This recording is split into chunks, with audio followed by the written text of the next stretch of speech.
नमस्कार, मैं विष्णु शर्मा आप सभी का आपके ही अपने चैनल विष्णु एटीपी में हार्दिक स्वागत करता हूं। आज लेकर आया हूं बहुत ही अच्छी मोरल स्टोरी जो आपको जरूर पसंद आएगी। बहुत अच्छी मोरल मिलने वाली है और बहुत ही मजेदार स्टोरी है। आज की स्टोरी का टाइटल है the white crow. The white यानी होता है सफेद, क्रो यानी कौवा, सफेद कौवा। अब यहाँ पे ब्लैक दिख रहा है, अभी स्टोरी में आपको पता चलेगा कौवा कैसे सफेद हो गया और आखिर होता क्या है। बहुत ही मजेदार है। चलिए स्टार्ट करते हैं। जैसे कि हमेशा डिटेल में ट्रांसलेशन करते हैं वैसे ही करेंगे। सबसे पहला सेंटेंस देखते हैं। One day a crow was flying over a village. One day एक दिन, अ क्रो एक कौवा, वॉज फ्लाइंग उड़ रहा था, क्योंकि वॉज के साथ एनजी फॉर्म यानी कि पास्ट कंटिन्यूअस टेंस, रहा था रही थी, उड़ रहा था। ओवर यानी ऊपर, अ विलेज एक गांव के। तो एक बार एक कौवा एक गांव के ऊपर उड़ रहा था। He came down and sat on a wall. He यानी वह, केम डाउन नीचे आया, एंड और सेट बैठा, ऑन यानी पर, अ वॉल एक दीवार पर, to look for food. To look यानी वैसे तो देखना होता है, लेकिन लुक फॉर फूड का मतलब होता है भोजन की तलाश करना, भोजन खोजना, उसे हम लुक फॉर फूड बोलते हैं। तो भोजन की तलाश में एक दीवार पर आकर बैठ गया। Clouds had gathered. क्लाउड्स यानी जो आसमान में जो बादल होते हैं ना, उसे हम क्लाउड्स कहते हैं। स्काई यानी आसमान, क्लाउड यानी बादल। तो क्या हुआ, क्लाउड्स हैड के साथ देखिए गैदर यानी इकट्ठा होना, लेकिन हैड के साथ गैदर का थर्ड फॉर्म गैदर्ड लिखा हुआ है, तो दिया था, चुका था, चुके थे ऐसे यूज होगा। तो बादल इकट्ठे हो चुके थे या इकट्ठे हो गए थे ऐसे होगा। ये पास्ट परफेक्ट टेंस है। इन द स्काई, स्काई यानी आसमान, इन यानी में, द स्काई आसमान में बादल इकट्ठे हो गए थे। फिर क्या हुआ देखिए, एंड सडनली, और सडनली यानी अचानक से। सडनली का मतलब क्या होता है, अचानक से। A thunder clap sounded in the sky, यानी एक थंडर क्लैप यानी होता है बिजली की कड़क को हम थंडर क्लैप बोलते हैं, ठीक है। तो बिजली की कड़क, साउंडेड यानी आवाज आई, इन द स्काई आसमान, इन यानी में, आसमान में बिजली की कड़कने की आवाज आई। This startle the crow, this यानी यह या इसने, स्टार्टल्ड लिखा हुआ ना, स्टार्टेड ऐसे देखने में ऐसा अगर धोखा, स्टार्टेड ऐसे हो जाएगा, लेकिन स्टार्टल्ड है, एल लिखा हुआ है। स्टार्टल्ड का मतलब क्या होता है, हम बोलते हैं ना कि मतलब एकदम हड़बड़ा जाना, बिदक जाना, चौंक जाना, उसे स्टार्टल कहते हैं। तो इससे क्या हुआ, द क्रो कौवे को इसने चौंका दिया, स्टार्टल कर दिया। भाई जोर से बिजली कड़केगा तो हम भी अचानक से घबरा जाते हैं, वैसे वो हड़बड़ा गया। अब क्या हुआ, ही स्लिप्ड, वह स्लिप्ड यानी फिसला, स्लिप यानी फिसलना, स्लिप्ड यानी फिसला, एंड और fell off the wall, fell off यानी गिर गया, द वॉल दीवार से, और दीवार से गिर गया। कहां गिरा देखिए, द वॉल सराउंडेड, ठीक है, द वॉल यानी दीवार, सराउंडेड। तो सराउंडेड का मतलब क्या होता है, सराउंडेड यानी होता है घिरा हुआ था। द कोर्टयार्ड, कोर्टयार्ड का मतलब होता है हम उसे क्या कहते हैं, आंगन होता है ना, आंगन को हम कोर्टयार्ड कहते हैं। घर के पिछले हिस्से को, पिछवाड़े को हम कोर्टयार्ड कहते हैं, ठीक है। तो ये क्या है, आंगन। Of a painters house, of यानी का, अ पेंटर्स यानी एक, पेंटर्स चित्रकार जिसे कहते हैं, पेंटिंग करने वाला, हाउस तो चित्रकार के घर का वो आंगन में क्या हुआ, घिरा हुआ था, उस दीवार पे वो गिरा, तो कोर्टयार्ड यानी आंगन। अब क्या हुआ, the crow had fallen, the crow कौवा, अब यहाँ पर भी हैड के साथ फॉल का थर्ड फॉर्म फॉलन लिखा हुआ, फॉलन तो फॉल यानी गिरना आता है, लेकिन हैड फॉलन यानी गिर गया ऐसे होगा, ठीक है। कौवा गिर गया इनटू अ टब, इनटू यानी में, अ टब यानी वही टब, पानी रखने का जो है उसे टब भी बोल देंगे। टब में गिर गया, full of white lime, full of यानी भरा हुआ था, व्हाइट यानी सफेद, लाइम यानी क्या होता है, लाइम यानी चूना होता है। वैसे तो ये कागजी फूल आता है बड़ा, उसे भी लाइम कहते हैं, लेकिन यहाँ पे लाइम यानी होता है चूना, व्हाइट लाइम, और सफेद चूने में गिर गया, देख सकते हैं आप। क्योंकि जिस दीवार पे बैठा था उससे बगल वाला घर पेंटर घर था, चूना वूना उसमें रखा हुआ था। ही स्ट्रगल्ड आउट विथ डिफिकल्टी, ही वह, स्ट्रगल्ड आउट यानी परेशानी से बाहर आया, स्ट्रगल यानी बड़े संघर्ष से बाहर आया, विथ डिफिकल्टी, विथ यानी से, डिफिकल्टी यानी क्या होता है, मुश्किल, मुसीबत से, बहुत परेशानी से डिफिकल्टी बोलते हैं, और बड़ी मुश्किल से बाहर आया। And flew to a nearby pond, and flew और उड़ा, फ्लाई का फ्ली हो जाता, और उड़ा टू प्रपोजिशन है, कहाँ उड़ा कहाँ गया, टू का यूज करते हैं। नियर बाय, नियर बाय यानी पास के, पॉन्ड यानी तालाब, और पास के तालाब में उड़ के चला गया। As he sat there, as यानी जैसे, ही यानी वह, सैट यानी बैठा, देयर यानी वहां, जैसे वो वहां बैठा, on the edge of the pond, on यानी पर, द एज, एज यानी होता है किनारा, यहाँ पे डी साइलेंट होगा, एज नहीं पढ़ेंगे, एज पढ़ेंगे, ठीक है, यानी किनारा, ऑफ द पॉन्ड यानी तालाब के किनारे, जैसे वो तालाब के किनारे बैठा, he looked into the water, he looked वह या उसने, लुक्ड देखा, लुक यानी देखना, लुक्ड यानी देखा, इनटू, इनटू यानी में, किसमें, द वाटर पानी में देखा, तालाब के पानी में देखा, क्या देखा देखिए, he saw a white crow in the water, उसने देखा, अ व्हाइट क्रो एक सफेद कौवे को, इन यानी में द वाटर, पानी में एक सफेद कौवे को देखा। ही वॉज टेकन अबैक, ही यानी वह, वॉज यानी था, टेकन अबैक का मतलब क्या आता है, हक्का बक्का रह जाना, भौचक्का रह जाना, टेकन अबैक, ये याद रखेंगे, वह हक्का बक्का रह गया था, है ना, हो गया था।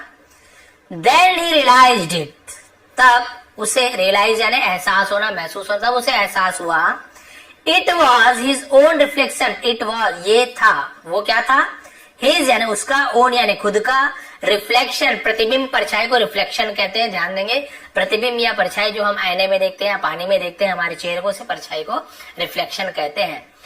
ये उसकी खुद की परछाई थी, उसे एहसास हुआ ये तो मैं हूं, जैसे हिल रहा हूं वैसे हिल रहा, मतलब ये तो मेरी परछाई है ना, मैं ही सफेद हो गया हूं। The white line had turned him, the white line सफेद चूना, हैड टर्न, टर्न यानी बदलने को भी टर्न कहते हैं, मुड़ना भी टर्न होता है और टर्न यानी बदलना भी होता है, तो हैड टर्न बदल दिया था, ये भी पास्ट परफेक्ट टेंस, सफेद चूने ने उसे बदल दिया था, हिम यानी उसे, व्हाइट यानी सफेद, फ्रॉम बीक यानी फ्रॉम यानी से, बीक टू टेल, बीक यानी होता है चोंच, टू टेल यानी चोंच से पूछ, चोंच से पूछ तक उसे सफेद रंग में बदल दिया था, किसने, वो सफेद चूना। अब वो था काला, लेकिन सफेद चूने का पूरा चोंच से लेके पूछ तक वो पूरा सफेद हो गया था, सफेद रंग में बदल गया था। द क्रो फ्लू बैक, कहूंगा फ्लू यानी उड़ा, बैक यानी वापस, कहाँ उड़ा, टू प्रपोजिशन यूज, कहाँ उड़ा बताते, कहाँ गया, क्या खाया, किससे मिला, तो टू का यूज करते हैं।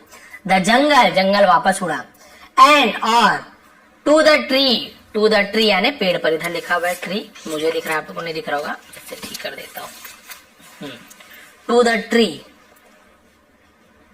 ही लिव्ड वह रहता था, ठीक है, to the tree, where, sorry where यानी जहां, वेयर यानी कहां भी होता है, वेयर आर यू मतलब वेयर आर यू गोइंग, तुम कहां जा रहे हो, आप कहां जा रहे हो, वेयर डू यू लिव, आप कहां रहते हैं, कहां होता है, लेकिन जहां के लिए वेयर का यूज करते हैं, जहां, ही यानी वह लिव्ड रहता था, लिव यानी रहना, लिव्ड यानी रहता था, जहां वो रहता था वहां उड़ के गया। अब क्या हुआ, ऑन द वे, ऑन यानी पर, द वे यानी रास्ते, रास्ते पर या मार्ग पर, ही थॉट उसने सोचा, वह सोचा, तो हम उसने सोचा, ही यानी वह उसने दोनों के लिए यूज करते हैं, उसने सोचा, थॉट ऑफ यानी सोचना, अ प्लान एक प्लान के बारे में सोचा, प्लान यानी योजना, एक उपाय, सोचा कि कुछ तरकीब अपनाया जाए, एक प्लान के सोचा।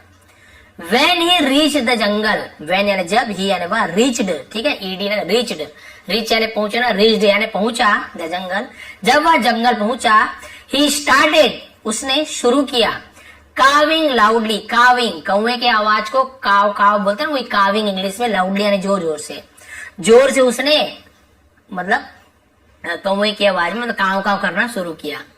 This attracted the other crowd, this यानी यह, है ना, इसने क्या किया, अट्रैक्टेड यानी अट्रैक्ट किया, किसी को आकर्षित किया, तो अट्रैक्टेड यानी आकर्षित करना, किसी को अपनी ओर खींचना।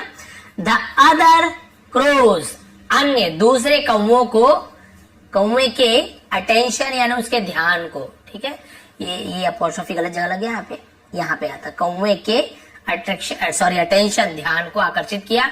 कौवे देखने, कोई भी चिल्लाएगा, भाई आदमी चिल्लाएगा तो हम देखेंगे क्यों चिल्ला रहा है इतना, तो काव काव जोर से करने लगा, सभी का ध्यान उधर चले गया। They all observed a bird white in the colour, they all, way, all यानी सभी, वे सभी, और वे सभी ने क्या किया, ऑब्जर्व यानी ध्यान से देखना, ध्यान से देखा, निरीक्षण किया, अ बर्ड एक चिड़िया को, व्हाइट यानी सफेद, इन कलर सफेद कलर में, बट लेकिन, calving just like them, calving यानी कौवे की मतलब काव काव करना, जस्ट यानी सिर्फ, लाइक देम, लाइक यानी जैसे, देम यानी उनके, ठीक उनके जैसे, जस्ट यानी ठीक का भी यूज करते हैं।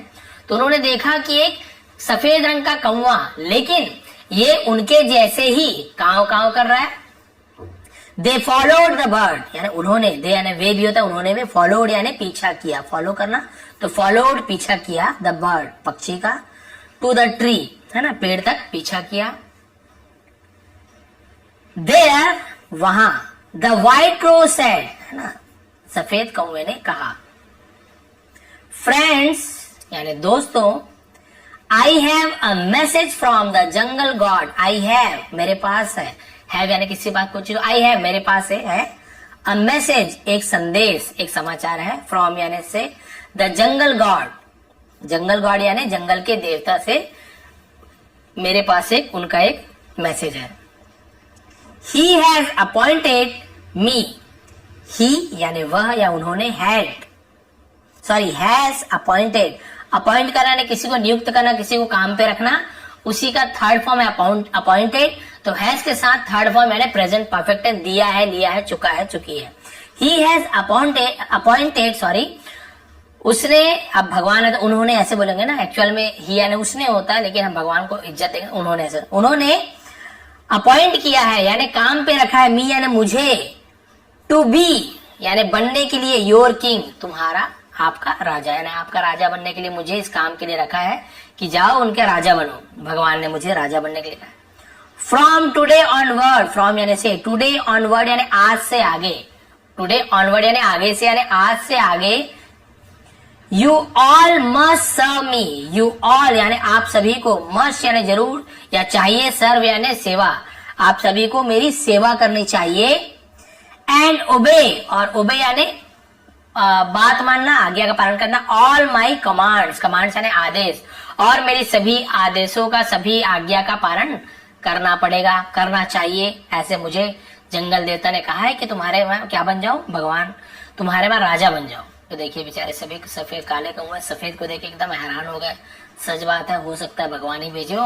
अब क्या हुआ, the crows were surprise, the crows यानी कौवे, वर यानी थे, सरप्राइज्ड, यहाँ पे केवल एक क्रो होता तो वॉज होता, क्रो वॉज सरप्राइज्ड यानी कौवा हैरान था, लेकिन बहुत सारे कौवे हैं तो क्योंकि प्लूरल के साथ वर लगता है तो हम क्रोज वर ऐसे बोलेंगे।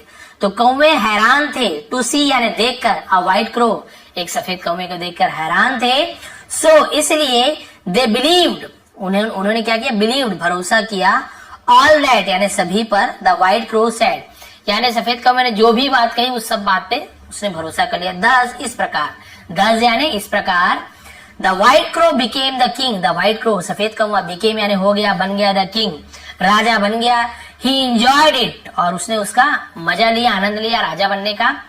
When the other crows bowed to him है ना, जबकि द अदर क्रोज यानी दूसरे कौवे, बाउड, इसे बाउड कहेंगे, बोर्ड पढ़ते बाउड है ना, बाउड यानी होता है झुकना, झुक के प्रणाम करना, खाली बो लिखा तो धनुष ऐसे होता है, लेकिन बाउड यानी झुकना प्रणाम करना।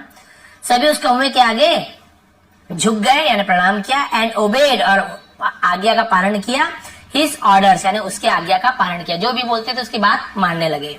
सून जल्दी ही, the white crow became full of pride, the white crow सफेद कौवा, बिकेम यानी बन गया, हो गया, फुल ऑफ प्राइड यानी पूरा घमंड से भर गया, वो पूरा घमंडी हो गया, उसे गर्व से भर गया, वो यार मैं ही राजा हूं, सब मेरी बात माने, अच्छा बेवकूफ बनाया। One day it rained very heavily, अब आप समझ गए, वन डे एक दिन, इट रेन वेरी हैवली यानी बहुत तेज या बहुत भारी, हैवली यानी भारी बोल सकते हैं, बहुत भारी बारिश हुई। ऑल द क्रोज सभी कौवे, हडल्ड, हडल्ड यानी इकट्ठा होना, एकत्रित होना, in the thick leaf branches of a large tree ऐसे होगा, ठीक है, सभी इकट्ठे इन यानी में, द थिक, थिक यानी होता है मोटा घना, लीफ है ना मोटे पत्ते यानी घने पत्तों के शाखाओं में, ब्रांचेस यानी शाखाएं पेड़ के जैसे, और नहीं होता ना शाखा कहते हैं, ऑफ अ लार्ज एक बड़े